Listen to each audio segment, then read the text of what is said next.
আজি ହେଉଛି ବାବୁସାନଙ୍କ ଜନ୍ମଦିନ। ପଛ କଥା ସବୁ ଭୁଲି ଯାଇ ନୂଆ ଅଭିଜ୍ଞତା ସାଉଁଟିବା ପାଇଁ ବାବୁସାନ ଆଜି ସକାଳୁ ଉଠି ଗାଧୋଇ ପ୍ରଥମେ ବାପା ମାଙ୍କୁ ମୁଣ୍ଡିଆ ମାରିଛନ୍ତି ଓ ତାଙ୍କରି ସବୁ ଇଚ୍ଛା ଆଜିଠାରୁ ପୁରା କରିବା ପାଇଁ ପ୍ରତିଶ୍ରୁତି ମଧ୍ୟ ଦେଇଛନ୍ତି। ସେ ଆଉ ଦୁଷ୍ଟ ହେବେନି, ବାପା ମାଙ୍କ ସୁନା ପୁଅ ହୋଇ ରହିବେ। ଯେତେବେଳେ ସେ ଚେନ୍ନାଇରୁ ଆସିଥିଲେ ମାଙ୍କୁ ଧରି ଭୋ ଭୋ ହୋଇ କାନ୍ଦିଥିଲେ ଓ ବାପାଙ୍କୁ କଥା ଦେଇଥିଲେ ଯେ ସେ ଏମିତି ଆଉ କୌଣସି କାମ କରିବେନି ଯେଉଁଥିପାଇଁ ତାଙ୍କ ବାପା ମା ଲଜ୍ଜିତ ହେବେ। ଆଜି ସେ ତାଙ୍କ ସ୍ତ୍ରୀଙ୍କୁ ବାପ ଘରୁ ନିଜ ଘରକୁ ଆଣିବେ ଓ ପୁରା ପରିବାର ସହିତ ନିଜର ଜନ୍ମଦିନ ପାଳନ କରିବେ। ତୃପ୍ତିଙ୍କ ମଉସା ମାଉସୀକୁ ଆଶ୍ୱାସନା ଦେବେ ବାବୁସାନ ଯେ ଆଗକୁ ସେ ଏମିତି ଭୁଲ କରିବେନି, ଭଲ ଜ୍ୱାଇଁ ହୋଇ ଦେଖାଇବେ। ସେ ସବୁ ଖୁସି ଅଜାଡ଼ି ଦେବେ ତୃପ୍ତିଙ୍କ ପାଦ ତଳେ।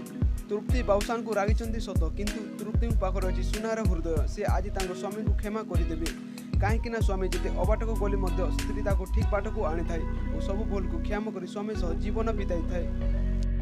କିନ୍ତୁ ଏହି କ୍ଷମାର ପ୍ରତିଦାନ ଦେବାକୁ ପଡ଼ିବ ବାବୁସାନଙ୍କୁ ଯେ ସେ ଏମିତି କାମ ଆଉ କରିବେନି। ଏହି ପ୍ରତିଜ୍ଞା ହିଁ ଦେବେ ବାବୁସାନ ଆଜି ନିଜ ସ୍ତ୍ରୀ ତୃପ୍ତିଙ୍କୁ ଓ ଆଜି ବାବୁସାନଙ୍କ ଘରକୁ ଫେରିବେ ତାଙ୍କ ଘର ଲକ୍ଷ୍ମୀ ଓ ଖୁସିରେ ପୁରି ଉଠିବ ପରିବାର ବୋଲି ଶୁଣିବାକୁ ମିଳୁଛି।